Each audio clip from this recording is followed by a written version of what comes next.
গণিত ক্লাসে তোমাদের সবাইকে স্বাগতম। আমি সোহেল স্যার। দেখো, যারা বাংলা ভার্সনে ছিলে তোমাদের 16.2 অর্থাৎ আমি অলরেডি ক্লাসে আমার ইউটিউব চ্যানেল গণিত বাবাতে 16.1 16.2 পর্যায়ক্রমে আমি আপলোড দিয়েছি।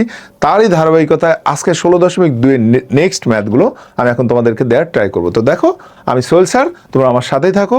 এখানে যে দেখো 16.2 এর আমাদের 7 নম্বর ম্যাথ, আজকের এই পার্টের ম্যাথ নাম্বার 1। এখানে কোশ্চেন বলছে একটি সামুদ্রিকের ভূমি উচ্চতা 3/4 অংশ এবং ক্ষেত্রফল 363 বর্গমিটার। ক্ষেত্রটির ভূমি ও উচ্চতা নির্ণয় করো। ক্ষেত্রটির ভূমি ও উচ্চতা। তো মাই ডিয়ার স্টুডেন্টস, আমাদের এখানে দেখো সামুদ্রিকের ভূমি উচ্চতা, এই দুইটা জিনিস যদি দেয়া থাকে তাহলে আমরা যে কোনো ভাবেই সামুদ্রিকের ক্ষেত্রফল বের করতে পারি। তো দেখো আমাদের এখানে কি বলছে যে সামুদ্রিকের ভূমি উচ্চতার 3/4 অংশ। এই জায়গাটাতে যদি আমরা একটু খেয়াল করি, যদি আমরা এটাকে নোট করে নিই, দেখো এখানে এই জায়গাটাতে আমরা একটু খেয়াল করব যে ভূমি উচ্চতা 3/4 অংশ। তাহলে আমরা একটা সামুদ্রিক আঁকিয়ে ফেলি। দেখো, আমরা বরাবরই জানি যে কোনো সামুদ্রিকের ভূমি তার উচ্চতা 3/4 অংশ। উচ্চতাকে যদি ধরি, এটাও সেই উচ্চতা, তাহলে ধরে নিলাম উচ্চতা এইচ এর মান হচ্ছে এক্স, আর এই জায়গায় ভূমিটার মান হচ্ছে উচ্চতার এত অংশ। তার মানে আমরা যদি এখানে ভূমিকে বি ধরি, তাহলে উচ্চতা কত? এক্স ধরেছি, তাহলে এটা হলো 3x/4। তো মাই ডিয়ার স্টুডেন্টস, আমাদের এখানে বলছে ক্ষেত্রফল এত। তাহলে আমরা এখানে ম্যাথটাকে যদি করতে চাই, তাহলে আমরা লিখে নিই যে ধরি সামুদ্রিকের, দেখো আমি তোমাদেরকে ফুল অ্যান্সার দিয়ে দিচ্ছি যে সামুদ্রিকের উচ্চতা এক্স মিটার। তাহলে সামুদ্রিকের ভূমি কি হবে? ভূমি বি মানে 3x/4 মিটার। এখানে কিন্তু ছোট্ট একটা কোশ্চেন যে ক্ষেত্রফল 363 বর্গমিটার।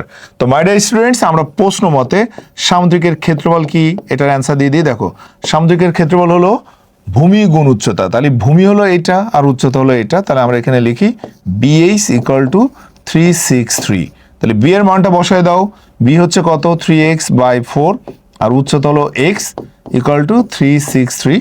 দেন আমাদের এখান থেকে x এর মানটা আমরা বের করবো। দেখো 4 ওই পাশে গুণ, তার মানে 3x² = 363 × 4।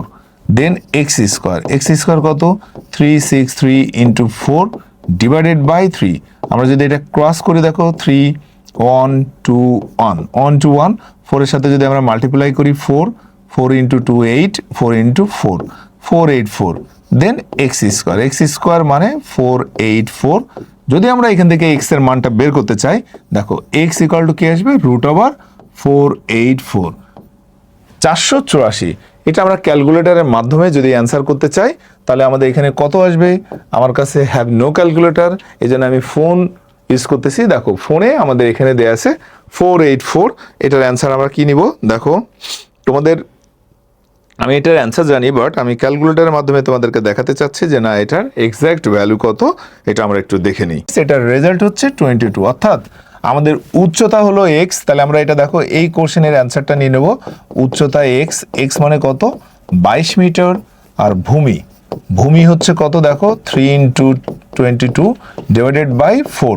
এটা যদি আমরা নিয়ে নিই, তাহলে এটার রেজাল্টও আমরা পেয়ে যাচ্ছি 16.5 মিটার। তো মাই ডিয়ার স্টুডেন্টস, এটা ছিল আমাদের, দেখো উচ্চতা বলা হচ্ছে কোনো সামুদ্রিকের ভূমি উচ্চতা 3/4 অংশ। তাহলে আমরা উচ্চতা পেয়ে গেলাম 22, বাট এখান থেকে যদি আমরা এটা নিয়ে নিই যে ভূমির মানটা বের করি, ভূমির মানটা দেখো 3 × 22 / 4, এটার রেজাল্ট আসছে 16.5। অর্থাৎ এই ক্ষেত্রটির ভূমি আর উচ্চতার মান আমরা পর্যায়ক্রমে পেয়ে গেলাম। একটা মান পেয়েছি কি, দেখো এখানে যদি আমরা কালারিং করে দিই, এই মানটা চাচ্ছে আর এখানকার এটা চাচ্ছে।